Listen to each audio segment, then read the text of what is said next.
everyone. Welcome to the Reach the Stars podcast. I am your host, Jonna Willoughby Lohr. And today my guest is Molly Mandelberg. She is the founder of Wild Hearts Rise Up and the creator of Your Money Machine, the Wild Woman's approach to a heart-centered sales funnel.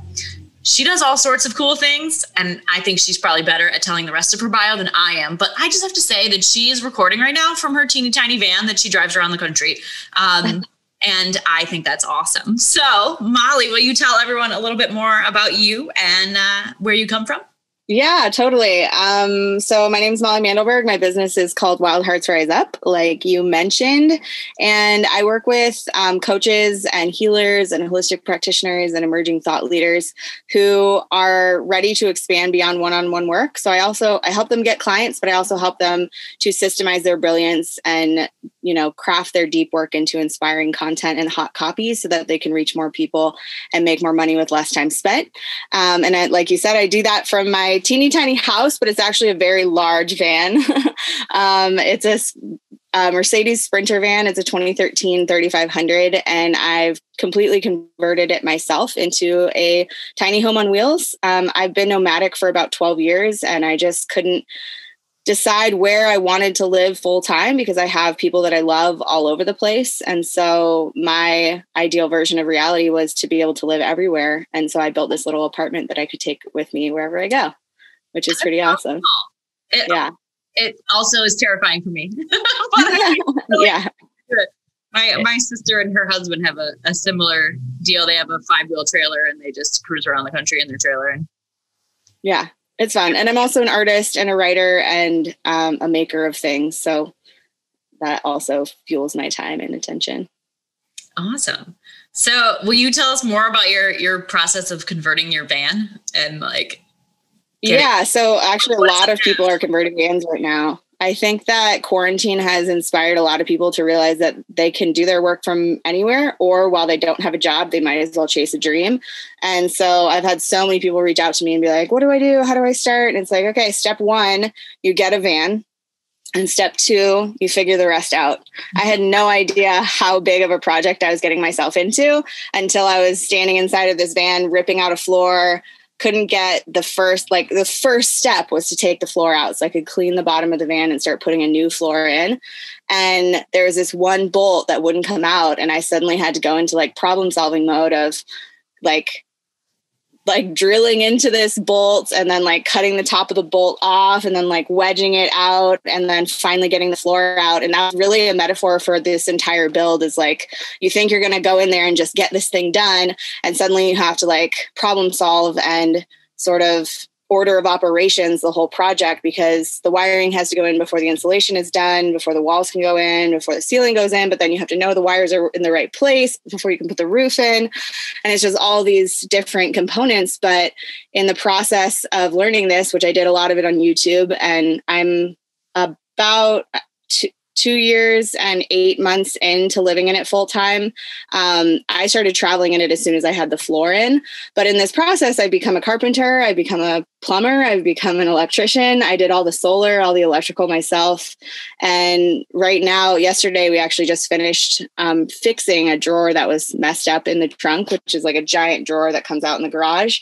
And I honestly can tell you that I'm not sure what's next. I think that there's always going to be little things to fix and upgrade and change and evolve, but I'm really closer to done than I've ever been before with the building of this house after almost 3 years.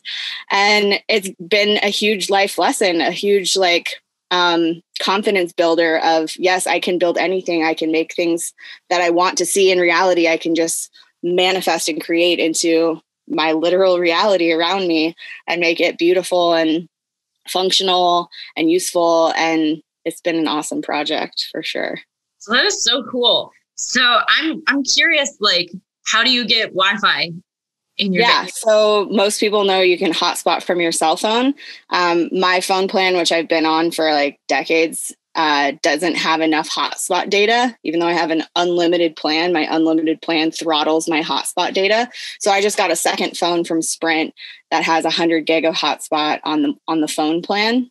And that I sit next to my Wi-Fi booster, or it's a cell signal booster. So if I have a little bit of signal, my booster just makes that cell signal stronger.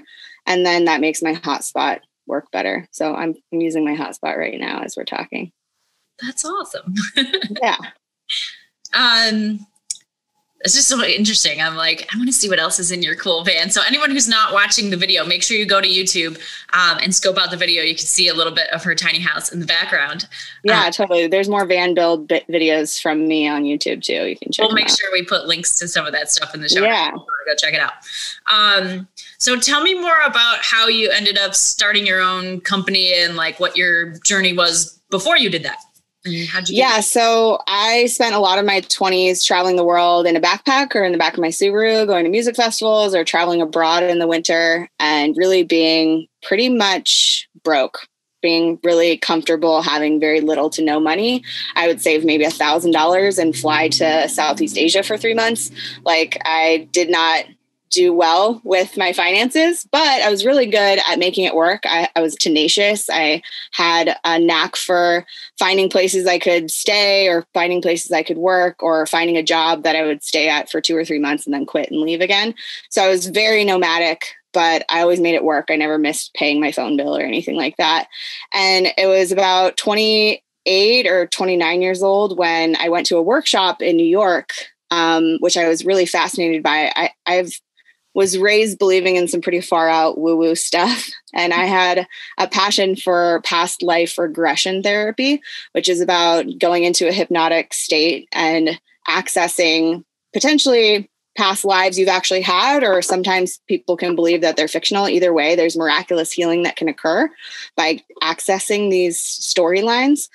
And so I went to this workshop in New York. That was a 5-day immersion workshop. And when I left there, I decided I want to get trained in hypnosis so that I could use that as a better induction tool to do this if I was actually going to practice this on my friends or even start playing with it. And at the time, I was living in a tiny little apartment with my boyfriend at the time in Half Moon Bay, California. And it was like 350 square feet. There was no way I was ever going to be able to practice this on anyone, whether it was a friend or whether it was like a potential client.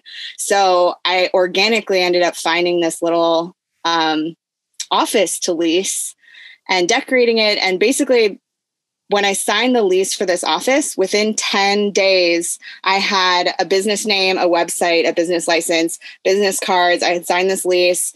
I had business insurance. Like suddenly I just accidentally like popped into being a business owner. I didn't really intend for that, but I felt like if I was going to work out of an office, I should have liability coverage and things like that. Mm-hmm. So I accidentally started my business as a hypnotherapist. And within about a year, I realized that I was tired of talking really slow. I'm not a slow talker, you might have noticed. And I didn't want to do the induction part anymore. And I was noticing that a lot of the transformation my clients were getting was happening before we ever went into hypnosis. So I was like, okay, I want to be a coach.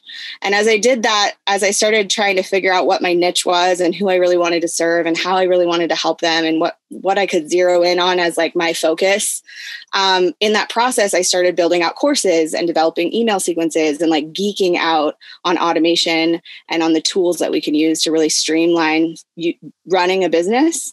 Mm-hmm. And as I did that, I was in this community of coaches and holistic practitioners. So I was making really close friends with a lot of people just like me who were trying to grow a healing business or a holistic practice. And I started to realize that this stuff I was geeking out on that I was really good at, they all sucked at. And I was thinking, oh, this is really fun. Like, no one's going to pay me to do this. It actually took one of my friends sitting me down and being like, listen, we need your help with this stuff. And I was like, Karen, no one's going to pay me for that. That's the fun part. And she was like, no, it's really not the fun part. She had to like sit me down and tell me that this stuff that I love to do and that I was really like getting good at was really hard for her and for some of our other friends. And so I started just letting my friends hire me to do this funnel building and business back-end stuff. And it just grew and grew from there. I had my first $5,000 month and then my first $10,000 month and then my first $20,000 month. My reality around my finances has completely changed from 5 or 6 years ago when I was, a beach bum hitchhiking around Hawaii or wherever. And it's been this amazing upward spiral, realizing that I can still be me, this like rainbow, fabulous hippie warrior of light, and also be a successful entrepreneur and help other people to grow their like business based around being themselves and be successful in that as well. So it's been this awesome sort of ripple effect that I can actually help the people who are helping more people. And the more people I help, the more people they get to help. And there's just this like magnitude of beauty that ripples out from that. It's pretty awesome. I love that. And I am totally one of those people that's like, email funnel. I can't. I can't think like that. It's funny that you're like, oh, that's so fun. I'm so good at that. I'm like, I can't even think about like who I would send an email to in like 2 weeks. Right. But you have a business that, you know, when Christmas is coming up, if you ran a flash sale or a special and had an email list of all your past clients or past customers, it would be easy to say, I need more money for Christmas presents for my kids, and send out an email to that list of past customers. And, you know, maybe 10 or 20 of them want to take you up on that flash sale. You can generate more income on demand that way by having people who still remember who you are or whatever. Yeah. I definitely don't use my list as good as I should. And I'm working. And that's all of us. I don't even. I'm sure there's better ways for me to do it too. But yeah, I think recognizing that there's room for growth and then being willing to either figure it out or get someone to help you figure it out is really, I think, the key to expanding beyond what we think we're capable of. So as far as potential clients, like what is something that you would want a potential client to know or to figure out before they start meeting with you? Like, good question. What would help you do your job the best if they were like, oh, I know at least these 5 things or whatever? Yeah. So mostly I work with people who have already, so first off, I work with service-based practitioners. I don't often work with people like your business where it's really product-based or really like tangible item that you need to promote and then sell and keep in inventory and things like that. I mostly work with information-based practitioners. So people who want to trade in wisdom and guidance. And of those people, they're usually on a spectrum of growth. And I've actually created a thought leader quiz that you can take on my website, wildheartsriseup.com/quiz, that will tell you what level of thought leadership you're at. And I sort of systemized this little framework that I've noticed. And the beginning of business, you're really trying to figure out what you're doing. Like I was just talking about, I became a hypnotherapist. I was trying that out. Then I realized I wanted to be a coach. And then I was sort of feeling out the waters of that. That is an amazing exploration stage of business to be in. And really at that stage, you're trying to master having powerful conversations, enrollment, so like sales, and having consultations that actually lead to package sales or session sales, things like that. And that is a beautiful place. And I actually have great recommendations for people who need support with that, the beginning of sales and figuring out who you want to actually be working with and what your real modality is. And then once you've got that figured out, you start realizing that with a lifetime of one-on-one work, there's only so many people you can help because you only have so many hours in the day. You're still trading time for money. So what I do is I help those people who have been in business for a little while, maybe a year or 2 years. They really feel like they know who their people are. They know who they're trying to serve, and they know what those people want from them. And I help those people to turn that knowledge into a program or a course or a webinar funnel or an information product or a video training series or some sort of leveraged thing that now people can start buying that, and it's not taking away from your time anymore. It's like we get off the time for money merry-go-round and actually start helping people to potentially receive your magic in groups or in droves without that overwhelming you or stressing you out in your business. So people who know who they work with, you probably already have a website, you've already been serving clients for a while and having great conversations and, you know, selling packages or selling sessions, and you're ready to move beyond that one-on-one work and add another element to your business model. That's who I work with. Cool. Well, it's funny because my company kind of has a bunch of different parts to it. Like we have our pre-made gift type items, and then we do most of our stuff that we do is custom orders. And so I like to think of that side of the business as actually is more of a service business because we meet with clients and they tell us about the person that they want to give something to, and then we figure out what fits that. And as you say, you only have so many hours in the day, and I'm constantly looking for some way.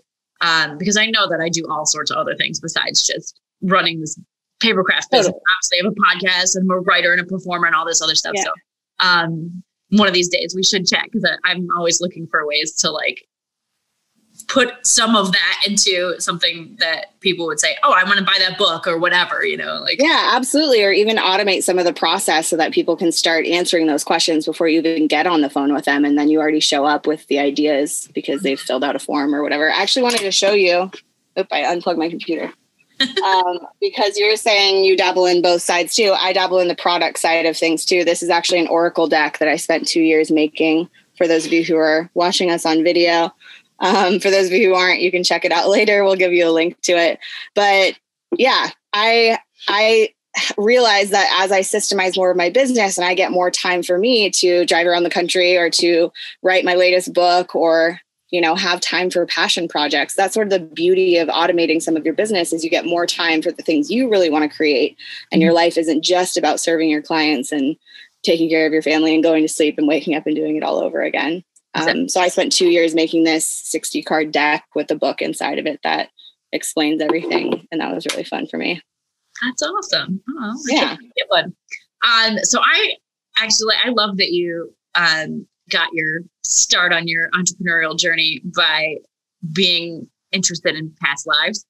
And I'm curious if you want to talk more about that, just because I think it's super cool. And I totally believe in having past lives. And I don't know, have you ever met anybody who that you knew in another life before? Yeah, I think most of the people that we have deep relationships with, we've been in other lives with them before. Definitely. I was really lucky to be raised by a mom who already believed in that stuff. So when I was growing up and I would ask questions about life and the universe and how this all works and why we're in bodies and all that kind of stuff, she would have very tuned in answers for me. She spent many years channeling the Akashic record before I was born. So she was kind of super far on the woo spectrum. And so I've always believed in this and I've always kind of thought I'm not supposed to talk about it. And as I've gotten older, I've realized, there's actually a whole community of people, a whole network on this planet of people who do get this and who do believe in this. Because I grew up in a really Christian town. So my mom was always like, we talk about this at home, but don't talk about it with your friends. She didn't want people to think I was crazy. Mm-hmm. But yeah, I think that there's sort of, I don't know how deep you want me to go, but there's cuirasses of souls. There are communities of souls that are more close knit than other people. And everybody has a close network like that. And that the people we have deep relationships with in this life, like our parents and our spouses and our passionate love affairs and our closest friends, we've had those relationships in different ways before. Maybe your best friend was your mom in another life. And that's why you have that close kindred spirit feeling with them. Or maybe, your dad was your brother in another life or sister or whatever. Mm-hmm. That I think we rarely come into the same relationship dynamic in another life with that same person or that same being. But I think we come in as different roles and different archetypes with each other so that we can play out different aspects of our relationship and keep learning from each other. The whole point of incarnating into a physical body is to learn and to transcend and to self-actualize and evolve and start coming back to your deepest truth, which for most of us is the fact that we are all one and that love is everything. So the more that we can stop judging each other and hating each other and believing in the separation and start tapping back into the oneness and the truth that everything is love, I think the sooner that we can change this planet and become a happier species and maybe stop having to incarnate in such trauma and drama in the future, hopefully. I hear that for sure. Because I definitely have people, one person in particular that I know that he and I have been in every single life together in some way. And it's really a wild feeling when you meet somebody like that and you just kind of instantly know things about them that you didn't know about them. And you can feel the way that they feel without anybody saying anything. And it's just really, I don't know. I think it's such a super special thing to have someone who kind of feels like your soul family. The soul recognition. You already know them. Yeah. I love that it's a powerful experience and it can happen romantically and it can happen platonically too. And both are really powerful to experience. Definitely. Yeah. It's very odd to meet someone and then, instantly be like, I shouldn't tell you that I love you because we met 5 minutes ago, but I kind of feel like that. I'm a crazy person, And I just think that, I don't know, obviously there's people out there who believe in it and people who don't, but I see no harm in believing in it, because if it's true, cool, you get to believe in it. And if it's not, and it made your time on earth better and made you feel happier and more connected, then like, how is that a bad thing? Like, why not believe in it? Exactly. You know, exactly. Makes my world totally. better. I completely agree. Yes. 100%. I agree. So I wanted to make sure you get a chance to talk about any current projects you're working on, or things that you want people to know about that you're putting out there in the world at this jump. Yeah. So my most exciting offering, I'm not sure when this episode is going to air. Right now, I'm launching a program called Create, Launch, Deliver, which is specifically about course creation and program creation. So it's about going through all the steps of creating the offering, launching it into the world, and then following through with delivering it. And whether that's on a media platform or whether that's live calls, and really just downloading all the brilliance that I've learned and worked for and systemized and done wrong and figured out the right way to do it over the years, and actually putting that into a course that's going to walk people through it step by step. And what's exciting about it is a lot of courses, you have to do it on your own or watch a video and then pause and figure out how to do it. These are going to be really deep calls where we do a lot of the work on the calls together. So that's starting on November 5th. I'm not sure when this is going to air, but if you missed that, feel free to get in touch with me. I'll let you know if it's possible to still jump in on it, and if you want to catch up. Or my favorite offering that I invite people to is something called Magic, or Magnetic Influencer Collective.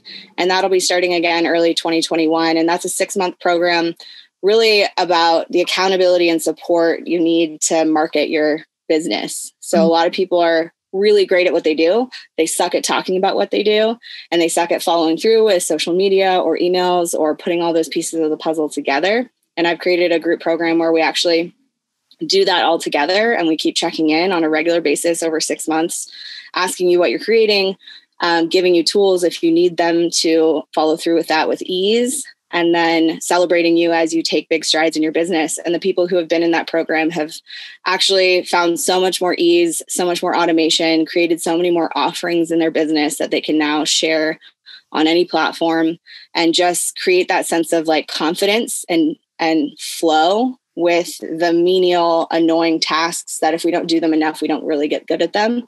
And that should be starting again, I think, late January, early February. I haven't decided the launch date for that yet, but that's called Magic, Magnetic Influencer Collective, and that'll be coming up soon. Cool. Oh, awesome. So I will put links to all of Molly's stuff in the show notes. So at the end of all of my podcasts, I ask all the guests the same 5 questions. So it's 5 questions, guys. Woo-hoo. Okay. Number 1, tell me about an experience in your life, like a single moment that changed who you are today.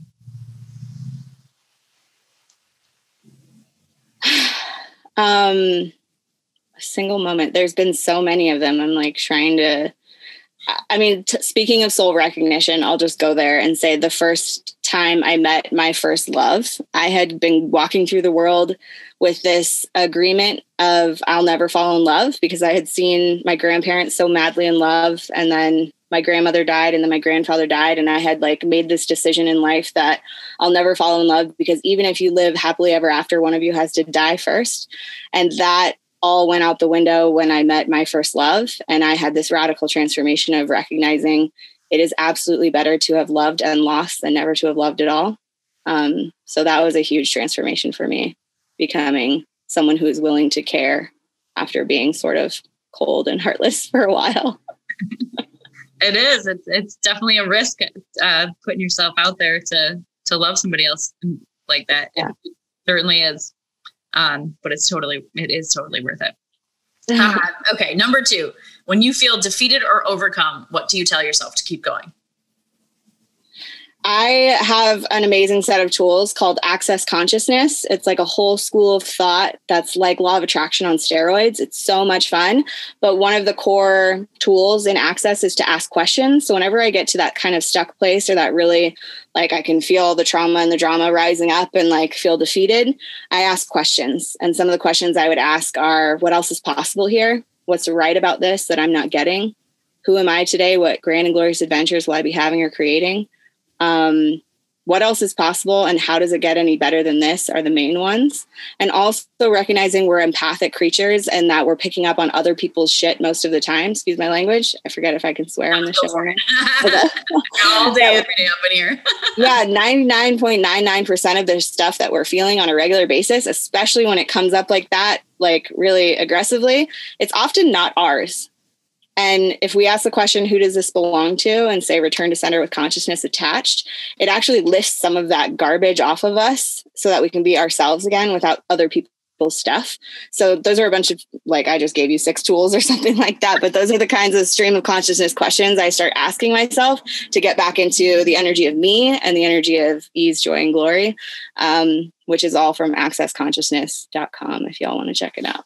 That's awesome. I started reading this book written by John Edward, the TV medium. He had that show, The Nice. And it was about like just starting your journey into like intuition and psychic intuition and stuff like that. And he talks a lot in there about having psychic self-defense and kind of having your own little safe word as a way to block out like negative psychic energy that's attaching to you. And that's just what that makes me think of. Yeah, totally. Who does this belong to does that. That's the same thing. Yeah. Like, where is this coming from? It ain't me, babe. Not mine. Send it back. Not mine. Okay. Number 3, tell me about a way that you overcame a failure or a mistake and what you learned from it. Yeah. So speaking of course creation and like program development, my first 2 or 3 courses were total flops.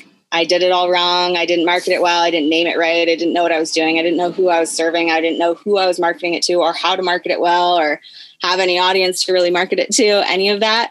And by doing that wrong and not giving up and pivoting and making it a learning opportunity and just taking what I got out of it by the experience and then doing it again and getting mentorship and getting resources and just studying the crap out of it, those failures made me good enough at this that I can confidently share that knowledge in a program of its own now, which is so meta. But I think that I'm going to call out my own generation and say that millennials have a little bit of a, participation award kind of issue where we think, oh, we played, we did our best. Oh, well, it didn't work out. When really, if we were willing to just fail 100 times a day by doing, by trying, by moving forward, that we would learn so much and we would be capable of so many more things. But we have to be willing to fail first. So I learned a lot by screwing those programs up. And I learned a lot by running my business bad. And I learned a lot about how to run a business the better way by doing it all the wrong ways first. So be willing to screw up. Whoever's listening, this message is for you. Be willing to screw up. We had a similar message in episode 5, which was titled Failing Relentlessly. It was just like, continue failing, fail so often that you only track the S's, like. Yeah, exactly. Shoot for no's. Enjoy the S's more, definitely. Exactly. Okay, so number 4, what one trait or habit is most responsible for keeping you on track? I think really being mindful of my mindset. I think that's the most important thing to me. When I notice that everything's kind of going to shit or that, I don't feel well or that I'm not happy or that work is going poorly, I return back to how am I taking care of my mind today? So whether that's taking a walk with the dog, whether that's doing yoga or whether that's meditating, I'll say writing morning and night before I get out of bed and before I go to sleep at night, I write a full page of basically positive aspects and like convincing my mind that things are going well. For me, writing is a huge mindset tool, and I encourage anyone who can muster up the strength to write anything to do that. But in general, mindset is definitely the most important thing, I think, to not giving up and to actually living your life in a state of joy and bliss. And there are so many tools out there. There's so many resources to harness your mind and to control your mind. And it's not easy at first. It's really struggle and it's hard, but it's a practice. And if we are willing to do the practice, the reward is like beyond what anyone could ever imagine, like really blissful, orgasmic states of being that anyone can have access to if they just harness the mind. So I would say mindset in general and writing more specifically. That's awesome. A totally random other question. How do you get mail when you drive around all the time? Yeah. So 2 ways. I have it's called Anytime Mailbox. That's for my business, and that they scan in my mail, which I don't get any mail there. That's just so that I have a business address. And then I have my mom open my mail at her house. But packages are kind of complicated. If I'm going to get a package, I have to send it to the next friend's house that I know I'm going to be at in a few weeks or months. Or Amazon lockers work for packages if I need to buy something online. Cool. I was just really curious. I was like, how do you do? My mom opens my mail. Short answer. That's awesome. Okay. Number 5. What one piece of advice that's the best piece of advice you've ever gotten, and what advice would you give to other people? The best advice I've ever gotten. I think being you is a contribution. That's back to access consciousness. I think that someone gave me permission to be more of myself. I don't know who gave it to me. I feel like that's been a theme coming at me from many different mentors and guides, that being me is the key to being happy. And it's also the key to making the difference that I want to make on this planet. Not to try and mimic some other expert or to mimic some other person in your life who you think is awesome, but to really stand in who the fuck are you and why are you here and what's special about that and how can you be more of that and what would it take to give yourself permission to be all of that, and that is actually a contribution here on this planet. That I think is the advice that's helped shape me the most and helped shape my life the most. Because you can tell I don't really live anybody else's life. I'm very much doing my own version of what living in a body should look like. And the advice that I would give to others is, in addition to that, to be you, to be unapologetically you and unapologetically obey the laws of your own nature. I would say, we already talked about failing, being willing to go big. I think just to not give up. There's a lot of people, I think, right now who are recognizing that the job they've been doing that now they can't do or that they're doing from home isn't really fulfilling for them. And that there are other ways to make a living. There are other ways to live your life. That I would say, stay curious. Don't give up on figuring out what that is. Be willing to let that inner call you forward to seeking it out. And let that curiosity sort of run your life until you figure out who you want to be and what you want to do. And don't be afraid to ask for support, whether that's from a neighbor helping you move boxes or whether that's from a mentor helping you set things up and figure it out. I think people who have decided something is impossible have shut the door on every possibility. And if you're willing to just not know, but you're willing to figure it out and get help figuring it out, absolutely anything is possible. And so, back to mindset, get curious, ask big questions, take bold action, and remember that you're here for a reason. I love it. Oh my God. I usually try to think of a couple, 1 or 2 quotes from each show that I throw into the show notes. And I'm like, it's going to be so hard to pick 2 from this show. Awesome. I got to say, this has gone in so many places that I've never been interviewed to go to these places. So this is really great podcast episode. That makes me really happy. Oh, that's awesome. Yeah. So that is the number 5 of the 5 questions. So, is there anything else that you want to add? Any info you want to put out there or anything like that? I have a podcast and a YouTube channel and a fun Instagram feed. If anybody wants to follow my travels or stay in touch, please feel free to reach out. I would love to get to know anyone who's listening to this and checking it out. Cool. So tell everyone where they can find you. Yeah. So Wild Hearts with an S, riseup.com is my website, and you'll see tabs on the top for the quiz and the Oracle deck and van life and all of that. And then, that's really the place. On Instagram, it's wild_1ONE_rising. Cool. Awesome. Well, I will put all that in the show notes for all of you who are listening and don't have time to write it down right this second. And thank you so much for being on the show. Thank you so much for having me, Jonna. And thanks everyone for listening. Awesome. And I am going to be on her show at some point. So once I get the link for that, it will also be included in the show notes. So you can listen to them back to back if you want to. That would be fun. Awesome. So I hope everyone has a wonderful week, and thank you for hanging out with us on the Reach the Stars podcast. If you love this show, go to our Patreon. It's patreon.com/reachthestars to support us and help me keep this labor of love going. And if you could review us on iTunes, that would make my little heart very happy. All right. Bye, everyone. Have a good week. A single interaction has the power to change your life forever. This is a place for the stories of those moments. Stories of pursuing dreams, overcoming tragedy and failure, of coming back to life after so much of what feels like dying, of continuing on with only a vision as a map. This is the place where those moments live on. Come sit by the fire, look up at the stars, and be forever changed too. Thank you for being with us on the Reach the Stars podcast. Our theme music is generously provided by Byrocratic.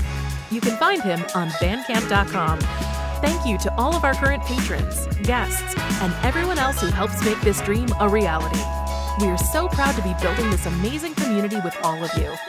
If you love this podcast, please consider sharing with a friend, leaving a review on iTunes, and becoming a patron at www.patreon.com/reachthestars. Don't forget to subscribe to our YouTube channel to see the videos of these conversations. We'll see you next week. In the meantime, do something cool and tell us about it.